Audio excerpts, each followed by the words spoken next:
Hi everyone, this is a short screencast for CIMA E2 covering BPP Mixed Bank 8. And this first question, 18.1, refers to TCT or transaction cost theory. And the key point here that they make, the key point that we need to remember for questions of this type is that as far as we're concerned, transaction costs are indirect costs. So what they're asking us to do is really to pick out from the sort of list here what is not a transaction cost. And we should remember from our studies that when we go out into the market, when we use the market approach, in that way we're incurring transaction costs. And those transaction costs can be a variety of things. And obviously we're trying to weigh up the costs of going out into the market versus simply our sort of in-house or make decision, as it were.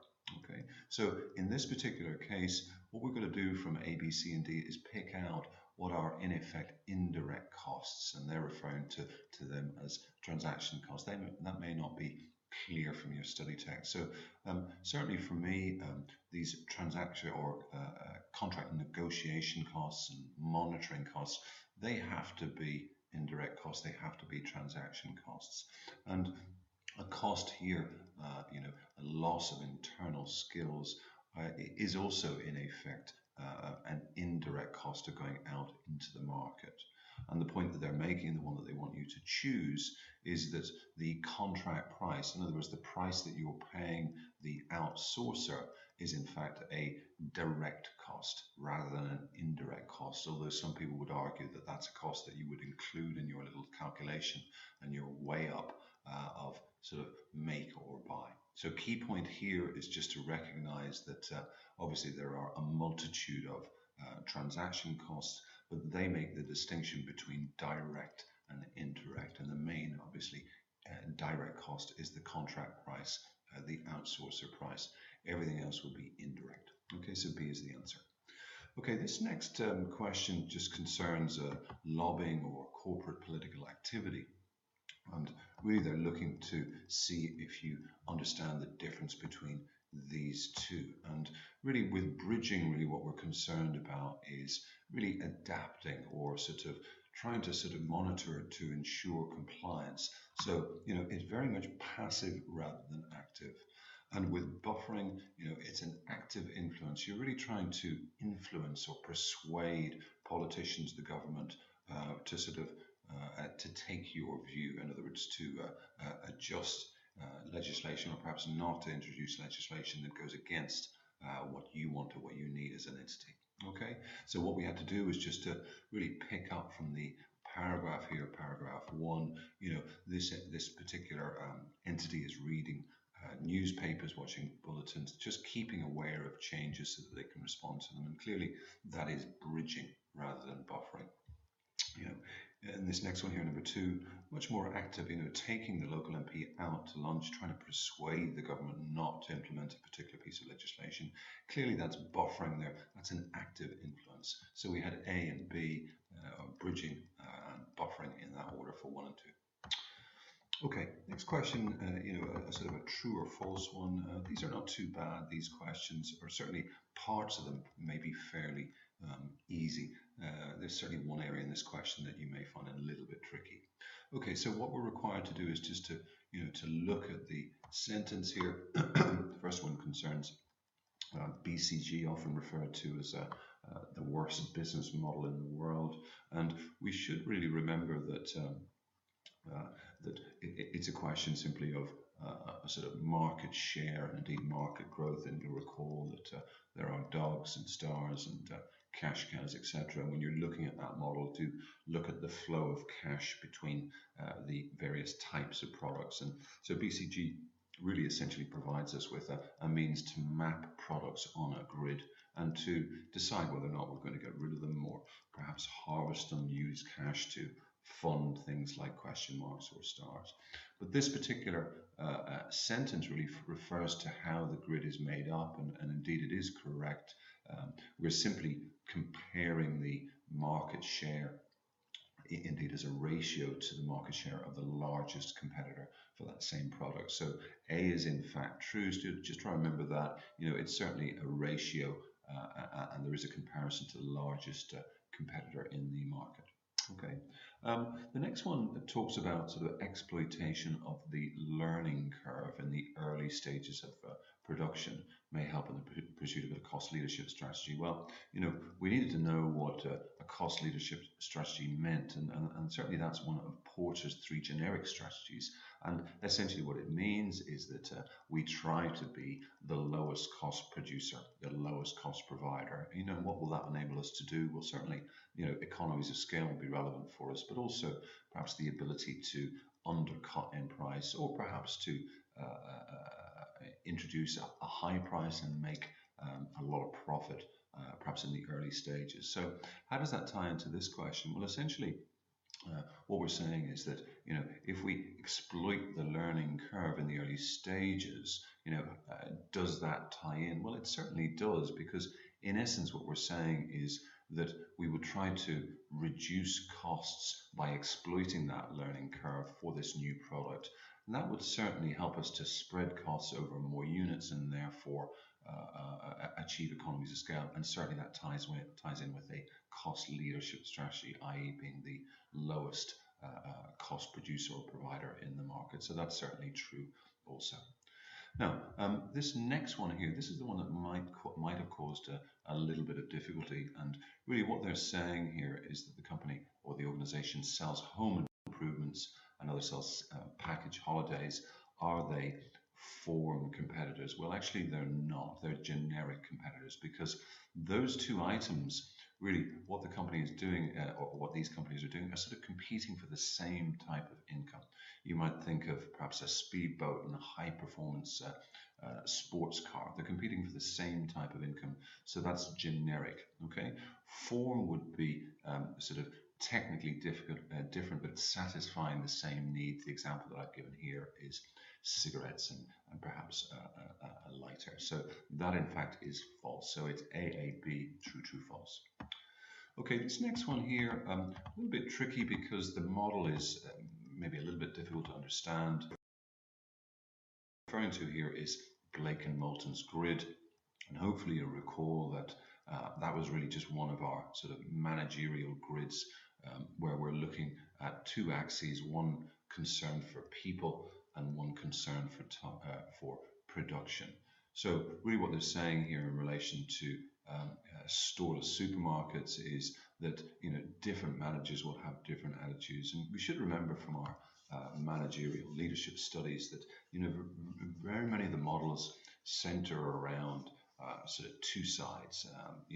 On the one hand you will have a sort of authoritarian approach, and on the other hand you have some sort of participation involving the staff, and that's broadly how many of the models work. And this does work in that way. And the way that I've approached this answer here is really just to try and give you a fix on what these items mean. So you'll note that you have your sort of numbers here, and these would refer to the numbers on Blake and Moulton's grid. The degree of concern for people and the degree of concern for production. So impoverished will be really no interest at all. So no interest at all in either. Really sort of quite lazy, really. This next one, really we have a high interest in people, very interested in relationships, but not any interest really in production. So production low and people high. Task orientated, really the reverse of Country Club, but very much results orientated. So production high and people low. Middle of the road is right smack bang in the middle of the grid. 5.5, and so there's a certain amount of balance there, so the half and half, as it were. And then team, maybe the preferred model, although difficult to pursue that in practice, I guess. The team model, high production and high people. Okay, so if we have a fix on those, what we're looking to do is to really see how these statements tie in. And I think it's a little bit tricky in places, to be honest with you. I think one or two reasons and others. So this first one here, this individual is attending because it's expected, sort of goes along with the majority position, and really not overly interested in expressing any views. So I think what we've got to do is we've really got to say that we've got no interest here. It must be 1.1 or impoverished, and that's A. This next one here is, someone who's interested in coming up with good ideas, certainly interested in this decision. I think this was the key point here, very much interested in the task and not too bothered about stepping on people, therefore not overly interested in people at all. So for that, I've chosen C, task orientated, very much results orientated, production high and people low. Now this last one, this caused problems in class, and I wouldn't be surprised to see this type of thing come up in the exam. Really, what they're suggesting here is that the individual supports what their boss wants, recognizes individual effort, and tries to restore harmony. Now the answer suggests that that is, 1.9, which, as we've said, is country club and good relations and people high, production low. It's sort of tricky really to tie that into B, but I think it's one that we simply just have to rote learn. I'm unsure of how they can suggest that production or concern for production is at such a low level there, and simply say that people concern is high. It's a little bit difficult to twist that one around, but let's just try and remember that's a quirky question, and if it comes up, go with the root of this answer.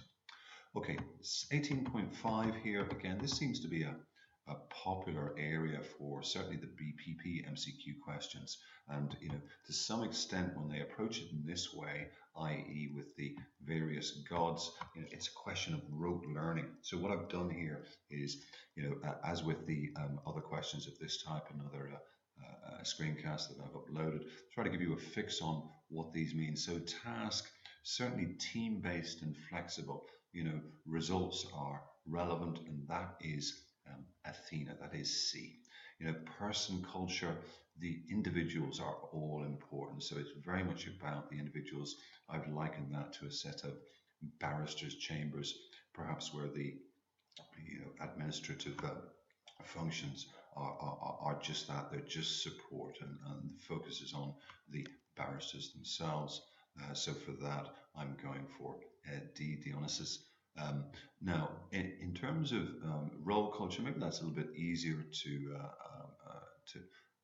get a fix on. Bureaucratic, very slow changing, and that is a role culture, and that is B. Again, we've just got to rote learn this stuff.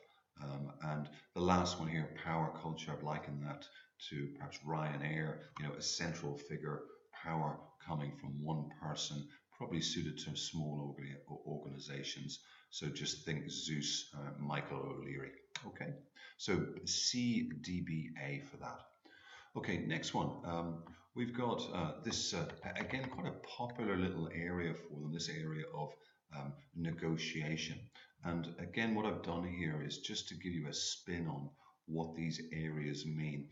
They're asking us about a win-win solution, and in this particular case, and you'll see from your text that this is the sort of preferred choice, in terms of how to approach or how to have a win-win situation when you're negotiating. Basically, integrative bargaining, and that essentially means, pardon my spelling there, really that all parties are satisfied in some way. It's a win-win approach. Pretty difficult to achieve in real life, I think. So that was the answer in this case. What do these others mean? Well, distributive bargaining is just simply resources. It's just really giving out resources, and it may well be that you have finite resources, so that must result in a win-lose situation. You won't have the resources to satisfy, placate every single party, so someone is going to lose out, so that's not win-win. Now this next one here, purposeful persuasion, what does that mean? Well, broadly speaking, it just simply means that individuals, people concerned in this negotiation, just try to convince the other party of their view. So not necessarily a win-win situation at all. And conflict resolution, well, essentially all that we're saying there is that there's a conflict, and negotiation is going to be used to resolve it in some way, shape, or form. So not necessarily a win-win solution. So B is the answer in this case. Okay, 18.7.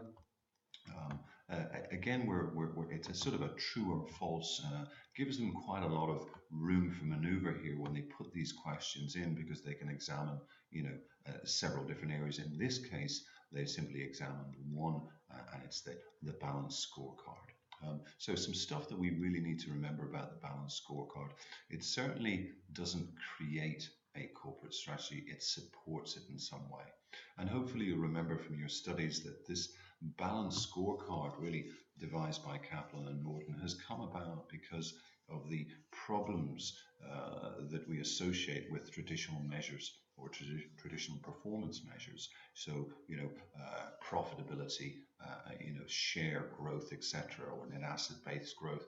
We're really saying that they're a little bit old hat, and what Kaplan and Moulton have suggested is that we should look at performance measurement from 4 different perspectives, and I've listed them down here below for you. So in essence, what we're saying is that, let's look at performance under these 4 headings, and try and ask ourselves questions and devise measures under these areas. Okay, so that's a broad spin on the balanced scorecard.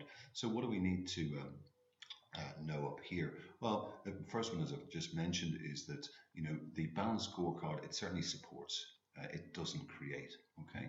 The next one, in terms of time periods, it certainly doesn't have to use the same time periods as the financial accounting system at all. So that's certainly incorrect. In terms of this traffic light system, i.e. stop, they're suggesting that that a traffic light system on their balanced scorecard would help prioritize activities. Well, really the point is that everything under those 4 headings is going to be a priority. So that is actually incorrect. Okay, a traffic light system wouldn't be relevant. And the last one, the correct answer, and let's just remember that, the primary purpose is certainly to increase the number of performance indicators. Here they are, here's the indicators. We're looking to increase them over and above your standard financial measures. Okay, so D is the answer in that case. Okay, moving on to the next question. If you just bear with me 1 second. So this next one is about change, and remember that change is a new inclusion in your E2 syllabus. It must be examined. I'd certainly tip it for an MCQ style question, or possibly more than one. And I might even tip it for your case study exam. Anything that's new is highly examinable.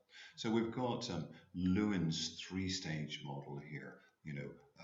Unfreeze, change or move, and refreeze. And we're just asked to sort of identify which is relevant. So tricky because there are 6 areas. Okay, so let's look down them. Unfreeze, change, and refreeze. Essentially what we're doing with this unfreeze area is we're loosening things up. One of the biggest problems with change is bad communication.